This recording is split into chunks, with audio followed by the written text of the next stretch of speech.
What if the person you trusted most with your life and the life of your unborn child was hiding a monstrous secret? What if the hands that were meant to welcome new life into the world were the very same hands that stole it away? Today, we delve into a chilling story that is as heartbreaking as it is horrifying. A story of a respected obstetrician, a loving community, and a dark secret that shattered countless lives. This is a story you won't want to miss. So make sure you hit that subscribe button and ring the bell for notifications, because you're not going to believe what happened in the quiet, affluent town of Meadow Ridge. Now, let's begin. Dr. Eleanor Vance was an institution in Meadow Ridge. She wasn't merely a doctor. She was a pillar of the community, a confidant, a miracle worker. Her practice, nestled within the gleaming, state-of-the-art Havenwood General Hospital, was a sanctuary for expectant mothers. The walls of her private office were a testament to her success, a mosaic of smiling babies and grateful, handwritten thank you cards. Each photo told a story of a difficult pregnancy navigated, a rare complication overcome, a healthy child brought safely into the world against the odds. Her reputation was sterling, forged over 2 decades of impeccable service. She was the shepherdess of Havenwood's most precious flock, and no one ever had reason to doubt her devotion. Her life outside the hospital was just as curated. She lived in a sprawling, ivy-covered colonial home on the town's most desirable street, a home she had shared with her late husband, a renowned surgeon who had passed away 5 years prior. She was a patron of the arts, a generous donor to local charities, and her annual garden party was the highlight of the Meadow Ridge social calendar. To the outside world, Dr. Vance was the epitome of grace, intelligence, and compassion. Her silver hair was always perfectly coiffed, her designer suits immaculate, her voice a soothing balm of calm authority. She had a gift for putting even the most anxious first-time mothers at ease, her smile as sterile and comforting as the pristine halls of the maternity ward she oversaw. But beneath the placid surface of this idyllic life, a current of darkness ran deep and silent. It was a secret Eleanor guarded with the same meticulous care she applied to a high-risk cesarean section. A secret that funded her charity donations and her beautiful home. A secret that preyed on the most vulnerable and profited from the deepest of human desires. The first thread in the unraveling of Dr. Eleanor Vance's perfect world was not pulled by a seasoned detective or a suspicious colleague, but by a 20-year-old nursing student named Chloe Sanders. Chloe was in her final semester, completing her clinical rotation on the Havenwood maternity ward. She was bright, earnest, and still possessed a naive belief in the inherent goodness of the world, particularly within the hallowed halls of a hospital. She idolized Dr. Vance, hanging on her every word during rounds, marveling at her skill and her seemingly bottomless well of empathy. The patient was a young woman named Sophia. She was barely 19, terrified, and alone.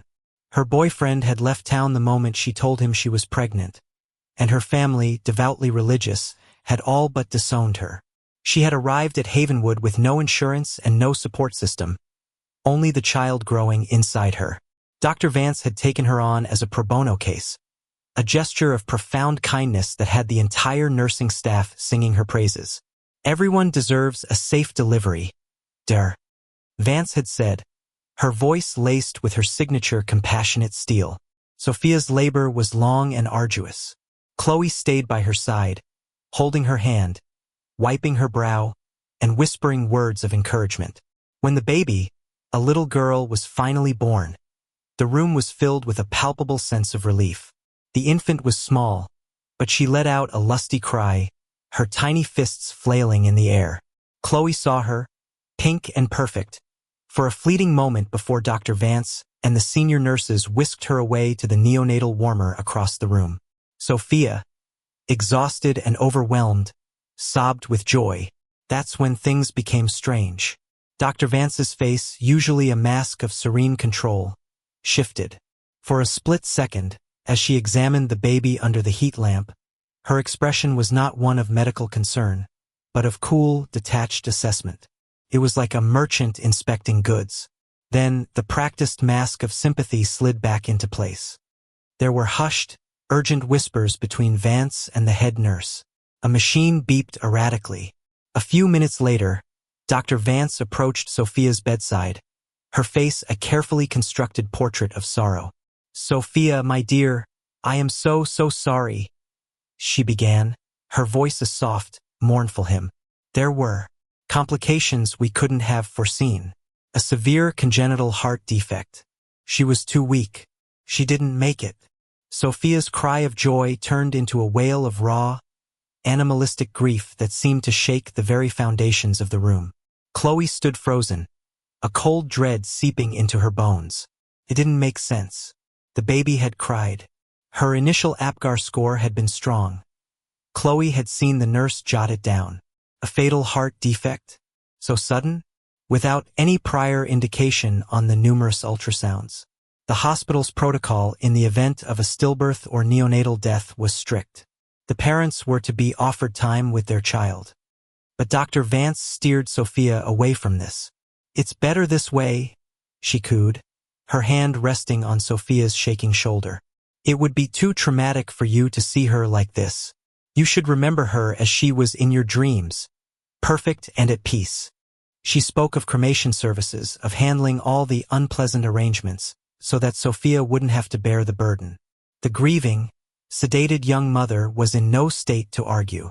She simply nodded, her body racked with sobs, trusting the kind doctor who had promised to take care of her.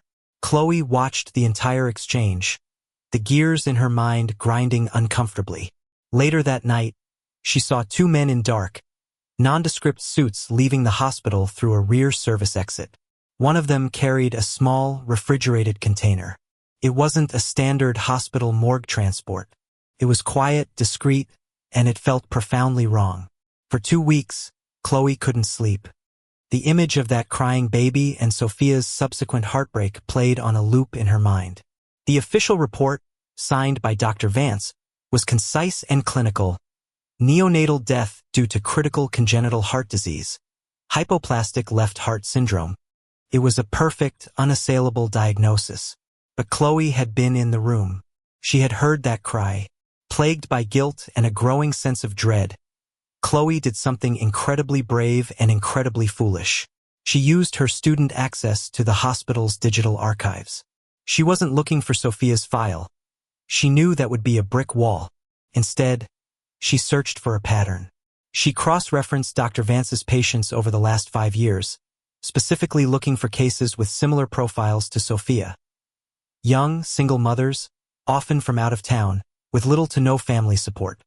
She filtered the results for neonatal deaths attributed to sudden, unforeseen complications during or immediately after birth. The list that populated the screen made her stomach clench. There were 9 cases in 5 years. All single mothers. All with no local family. All of their babies had died of sudden, catastrophic, and previously undetected defects. And in every single case, Dr. Vance had personally counseled the mother against viewing the body and had overseen the private arrangements for the remains. The statistical probability was staggering. It was impossible. Chloe knew she was standing on the edge of a precipice. To voice her suspicions against a figure like Dr. Vance would be professional suicide. She was a mere student against a demigod of medicine. They would call her hysterical, unstable, a troublemaker. She could be expelled, blacklisted from every hospital in the state. Yet, the thought of Sophia's stolen child, and the 8 others who might have suffered the same fate, was a weight she could not bear alone. She printed the files, her hands shaking so badly she could barely feed the paper into her bag. She didn't go to the hospital administration. She didn't go to the medical board. She knew, instinctively, that Dr. Vance's influence was too pervasive. The system was designed to protect its own. So, she went to the one place she hoped was beyond the doctor's reach. She went to the police. Detective Isabella Rossi of the Meadow Ridge Police Department was having a spectacularly mundane Tuesday. It was a day filled with paperwork, a dispute between neighbors over a hedge, and a shoplifting case involving a teenager and a bag of gummy bears. She was a sharp, intuitive detective, transplanted from the grit of the city to the deceptive tranquility of the suburbs. She missed the city's raw energy, the clear lines between right and wrong. In Meadow Ridge, Crime was more insidious, hiding behind manicured lawns and polite smiles. When a terrified-looking nursing student was shown into her small, cluttered office, Rossi was more annoyed than intrigued. But as Chloe Sanders haltingly laid out her story, her voice trembling, Rossi's posture straightened. She listened intently, her dark eyes fixed on the young woman's face, assessing her credibility. Chloe wasn't a disgruntled employee with an axe to grind. She was genuinely horrified. She slid the printed files across the desk. 9 babies, Chloe whispered, her voice cracking. In 5 years. All healthy pregnancies. All died right after birth. All of them were Dr. Vance's patients. Rossi looked at the files. On the surface, they were tragic but plausible. Each report was meticulously detailed, the cause of death medically sound. But then she looked at the maternal profiles. Young, alone, financially unstable, transient. They were the invisible girls, the ones no one would miss, the ones whose questions could be easily silenced with medical jargon and feigned sympathy. The pattern wasn't in the medical reports. It was in the lives of the mothers. They were the perfect victims. Dr. Vance handled the remains herself? In every case, Rossi asked, her voice low and even. Chloe nodded. She said it was to spare the mothers more pain. Everyone called her a saint for it. A saint. Rossi had learned long ago that the brightest halos often cast the darkest shadows. She knew what Chloe was accusing the doctor of was monstrous, almost unbelievable. This wasn't just malpractice. It was something far more sinister. But her gut, the finely tuned instrument that had served her well for 15 years, was screaming that the nursing student was right. You did the right thing coming to me, Chloe, Rossi said, her voice firm. But I need you to understand something. From this moment on, you say nothing. Not to your friends, not to your instructors, not to anyone at that hospital. Do you understand? This investigation is a ghost. It doesn't exist. Chloe nodded, tears of relief and fear streaming down her face. After she left, Rossi sat for a long time, staring at the names on the files. She pulled up a picture of Dr. Eleanor Vance online. The woman smiled back at her from the screen, exuding warmth and professionalism at a charity gala. She looked untouchable. To go after her would be like taking a swing at the queen. Rossi would need more than a student's hunch and a statistical anomaly. She would need irrefutable proof. Her first official step was a quiet one. She ran the name Dr. Eleanor Vance through the national crime databases, expecting nothing. What she got was a faint ping, so old and obscure it was almost meaningless. 25 years ago, when Vance was a resident at a hospital in a different state, she had been questioned in connection with a string of infant abductions from the nursery. Nothing ever came of it. There was no evidence, no charges were ever filed, and the official report concluded she had simply been one of dozens of staff members interviewed. The cases were never solved. It was a ghost from the past, a whisper of a possibility. But for Detective Rossi, sitting alone in her office as the sun set over the picture-perfect town of Meadow Ridge, it was enough. It was the first hard edge in a case that was otherwise as formless and terrifying as a nightmare. The shepherdess of Havenwood had a secret, and Rossi was going to tear it out into the light, no matter how many people she had to go through to do it. The hunt had begun. The investigation into Dr. Eleanor Vance was a delicate, dangerous game of shadows. Detective Rossi knew she couldn't launch a full-scale, overt inquiry. Dr. Vance was too well-connected, too beloved. The moment the doctor caught wind of a formal investigation, she would lawyer up, her powerful friends would rally, and any trail she might have left would be scrubbed clean. Rossi and her partner, the older, more cynical Detective Ben Carter, had to operate in the margins, pulling at threads that were all but invisible. Carter was initially skeptical. Izzy, we're talking about Dr. God here, he'd grumbled, leaning back in his creaky office chair. She's delivered half the kids in this town, including the mayor's. We go after her with nothing but a nursing student's bad feeling, and we'll be directing traffic in a cornfield by next week. It's more than a feeling, Ben, Rossi had countered, pushing the files across her desk. It's a pattern, predatory pattern. Look at the mothers. They're ghosts. No one to fight for them. No one to ask the hard questions. Vance picked them specifically. The old, long-forgotten inquiry from 25 years ago was what finally convinced Carter to get on board. It was too much of a coincidence. "All right?" he sighed, running a hand over his tired face. "We do this your way. Quiet. Off the books. But the second we hit a real wall, we reevaluate." Their first move was to try and find the mothers. Proved to be a monumental task. Most, like Sophia, had drifted away from Meadow Ridge, eager to escape the place of their heartbreak. Rossi and Carter spent weeks making hushed phone calls, tracking down women who had scattered across the country. The conversations were agonizing. Rossi had to be careful, phrasing her questions in a way that wouldn't cause fresh trauma, gently probing the edges of their memories without revealing the horrifying nature of her suspicions. A common theme emerged. Each woman spoke of Dr. Vance with a strange mixture of gratitude and confusion. They praised her kindness, her willingness to take on their cases for free. But they also spoke of a subtle sense of disorientation, of being expertly managed through their grief. They'd been heavily sedated after the delivery. Their memories were foggy, and every single one of them confirmed that Dr. Vance had insisted on handling the arrangements for the baby's remains, framing it as an act of compassion. None of them had ever seen their child after the moment of death was declared. None had received an urn of ashes or a location for a burial. They had simply been told it was taken care of.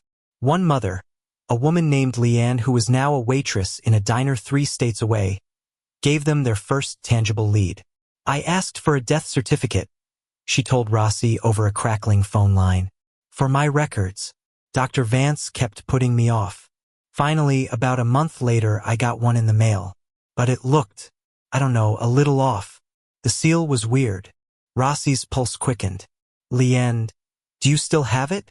After a frantic search, Leanne found it and texted Rossi a picture. Carter, with his 30 years of experience, took one look at it and grunted. "Amateur hour," he said, pointing to the county registrar's seal at the bottom. "That's a fake. A good one, but the font's wrong. We've got her. She falsified a public document. It was a start, but it was a process crime. It wasn't kidnapping. It wasn't murder. It was enough to get a warrant for hospital records, but not for Dr. Vance's personal life. They needed more." Meanwhile, Dr. Vance was beginning to feel the pressure, though she didn't yet know from where it was coming. She was too smart, too attuned to the currents of her environment not to notice the subtle shifts. A few of her former patients had called her, mentioning that a detective had been asking questions about their experiences at Havenwood. They were just routine follow-ups, the detective had said, but it was enough to set off a quiet alarm in Eleanor's mind. Her composure, usually as solid as granite, began to show microscopic fractures. She became shorter with the nursing staff, her serene smile not quite reaching her eyes. During a complex delivery, she snapped at a junior resident, her voice like a whip crack in the sterile operating room, a rare break in her carefully constructed facade. The network she was a part of was a sophisticated international machine. Eleanor was the source. She identified vulnerable mothers, managed the procurement, and falsified the medical records to create a dead infant that never officially existed. Her contact was a man known only as the courier.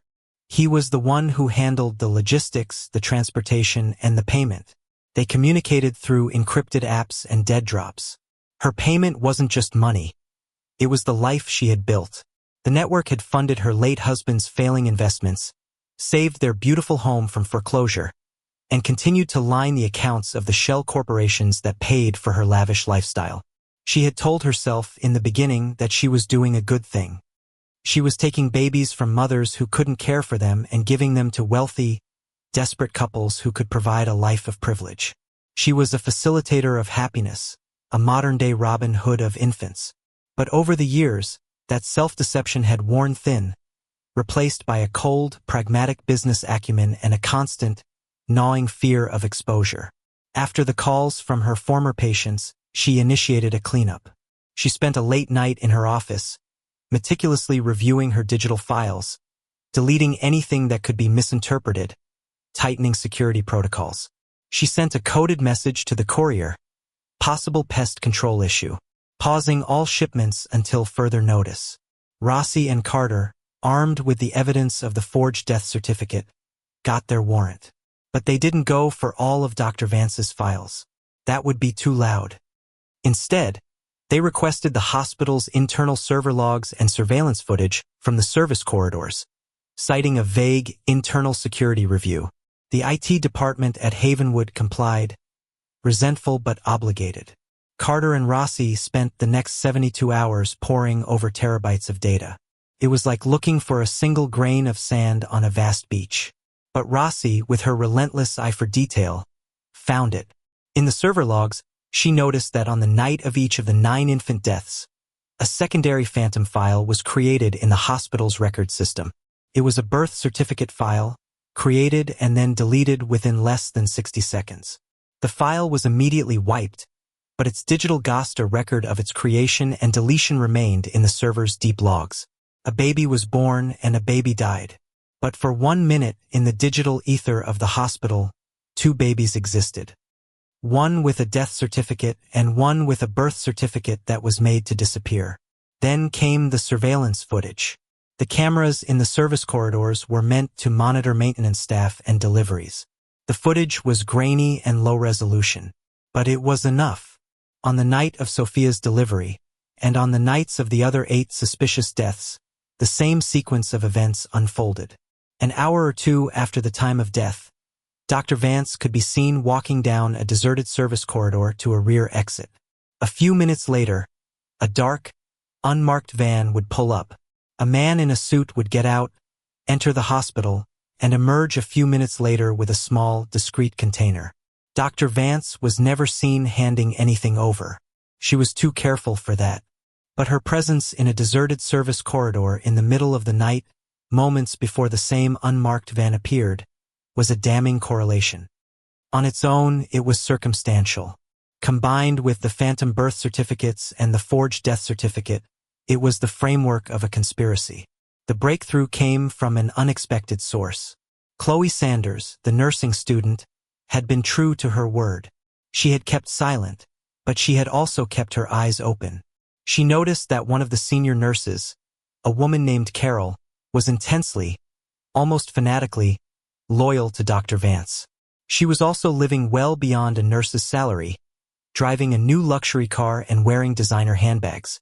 One afternoon, Chloe saw Carol in the hospital parking lot, dropping a thick envelope into the passenger seat of Dr. Vance's car. It was a small thing, but in the context of the investigation, it was everything. Chloe reported it to Rossi. An envelope was not a crime, but it gave the detectives a new target.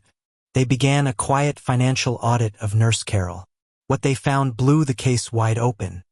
For the past 5 years, Carol had been receiving monthly payments, thousands of dollars at a time, from a holding company called Argent Lakeside Solutions. It sounded innocuous, but a little more digging revealed that Argent was a shell corporation, and its sole director was listed as Eleanor Vance. Carol wasn't just loyal. She was being paid for her silence and her complicity. She was the one who managed the mothers on the ward, administered the sedatives, and backed up Dr. Vance's story. They now had a conspiracy. They had a pattern, forged documents, suspicious digital trails, incriminating surveillance footage, and now a money trail connecting Dr. Vance to her primary accomplice. It was time to stop being a ghost. It was time to kick down the door. Rossi and Carter presented their findings to the district attorney. He was shocked, his face paling as the scope of Dr. Vance's alleged crimes became clear. Warrants were drawn up immediately, not just for Dr. Vance's office and home, but for Nurse Carol's apartment and for the financial records of Argent Lakeside Solutions. The plan was to execute the raids simultaneously at dawn the next day. Rossi felt a cold, professional satisfaction, but no joy. This was the moment she had been working towards, but she couldn't stop thinking about the 9 mothers, scattered and broken, who had no idea that their grief was a lie, a cover for the most unspeakable of crimes. That night, Eleanor Vance sat in her beautiful, silent house, a glass of expensive wine in her hand. The sense of unease had been growing all week. The courier had not responded to her last message. She felt a tightening in her chest, a premonition of an ending. She had been so careful for so long. She had built an empire on whispers and lies, insulated by wealth and reputation. She believed she was untouchable. As she looked out over her perfectly manicured gardens, she thought, for a fleeting moment, of the faces of the babies. She had trained herself not to. They were not children. They were products, assets to be moved. But tonight, their faces swam in her vision. She pushed the thought away, taking another sip of wine. She was Dr. Eleanor Vance. She was a saint. No one could ever touch her. She didn't hear the unmarked cars as they rolled silently onto her street, cutting off all avenues of escape. She didn't see the dark-clad figures moving with quiet efficiency through her award-winning garden.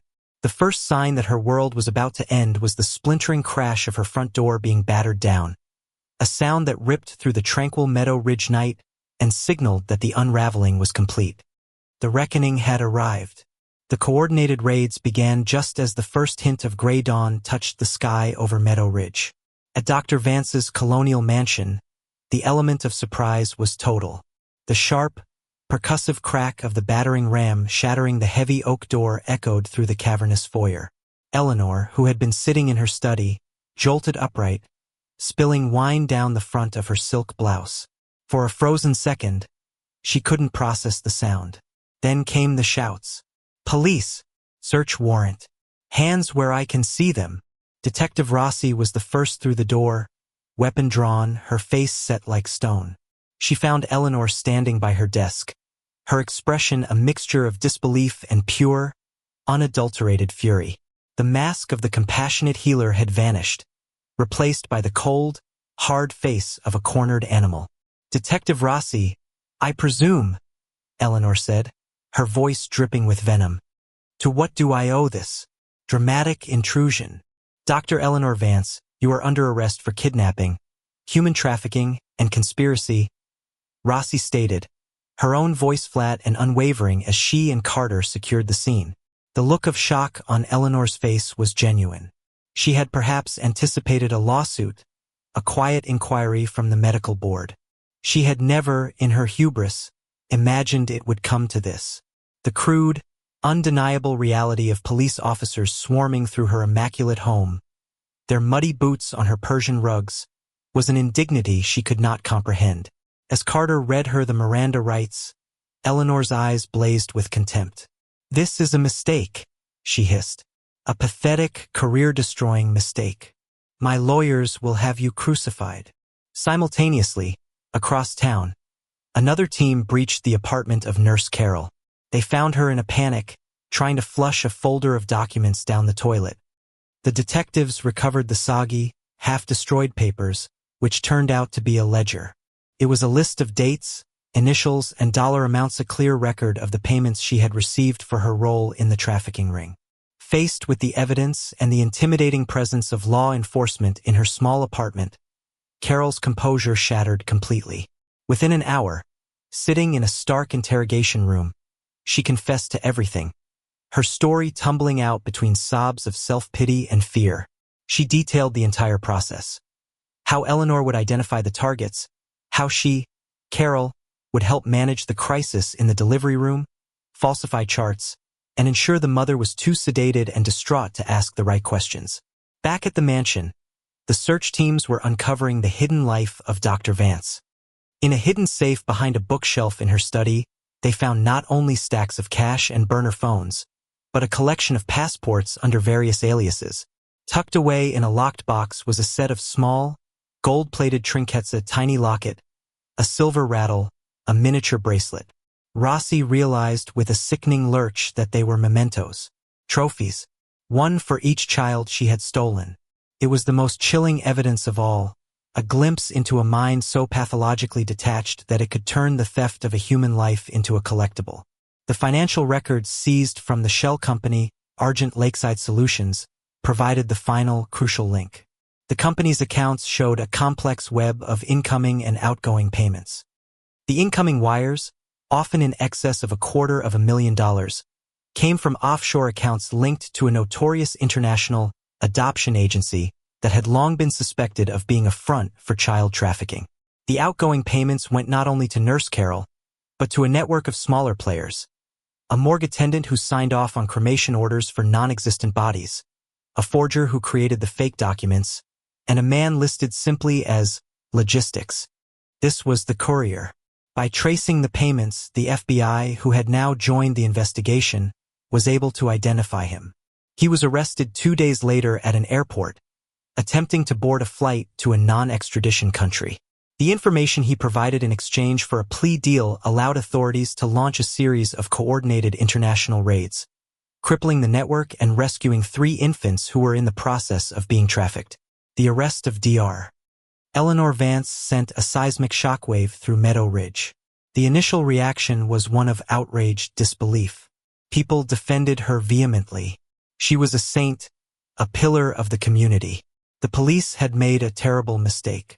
But as the evidence began to leak out, the financial trail, Carol's confession, the undeniable pattern of victims, that disbelief curdled into horror and betrayal. The woman they had trusted with the most sacred moments of their lives was a monster hiding in plain sight. The thank you cards and smiling baby photos on her office walls were no longer a testament to her skill, but a grotesque parody of it. The climax of the legal proceedings was the confrontation in the courtroom. The prosecution had built an unassailable case. Nurse Carol testified against her. Financial experts laid out the money trail. And most powerfully, Detective Rossi took the stand, calmly and methodically detailing every step of the investigation. From the moment a terrified nursing student walked into her office to the discovery of the golden trinkets in the doctor's safe. The most damning moment came when the prosecution brought Sophia to the stand. She was no longer the frightened, broken girl from the hospital. The discovery of what had truly happened to her daughter had ignited a fire within her. She faced Dr. Vance directly, her voice shaking but clear. "You didn't just steal my baby," she said, tears streaming down her face as she looked at the impassive woman in the defendant's chair. "You stole my life. You made me believe I was a mother whose child had died. You let me grieve for a ghost." Throughout the trial, Eleanor Vance maintained her composure. She was a vision of icy indignation, her expression never wavering.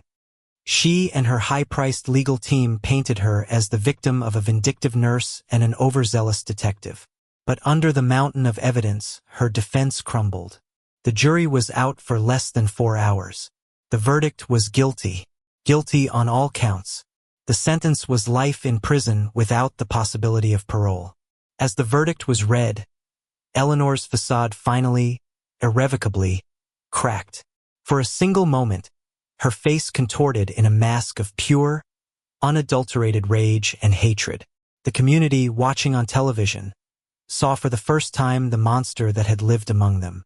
In the aftermath, the long, painful process of trying to undo the damage began. Of the 9 children confirmed to have been stolen by Eleanor, authorities were eventually able to locate and identify 6 of them through DNA matching. They were living with wealthy families in different countries, their new parents often unaware of the children's true origins, having been duped by the trafficking agency themselves.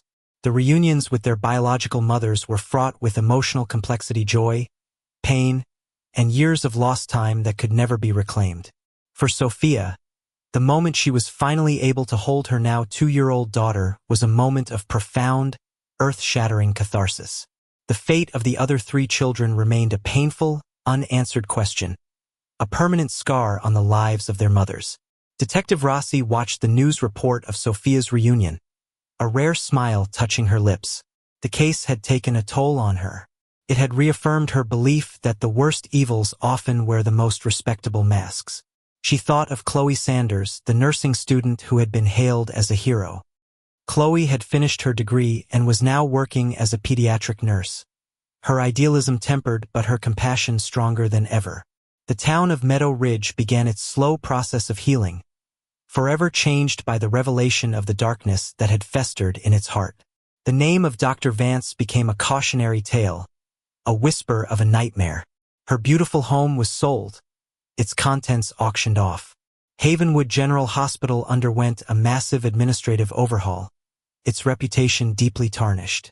Sitting in her office late one night, surrounded by new files and new cases, Rossi looked at the closing report for the Vance investigation. It was the thickest file in her cabinet. It represented months of sleepless nights, dead ends, and painstaking work. But it also represented justice for 9 women who had been systematically erased and a future for the children who had been returned to them. The shepherdess of Havenwood was locked away, her flock scattered but safe. And for Detective Isabella Rossi, that was enough.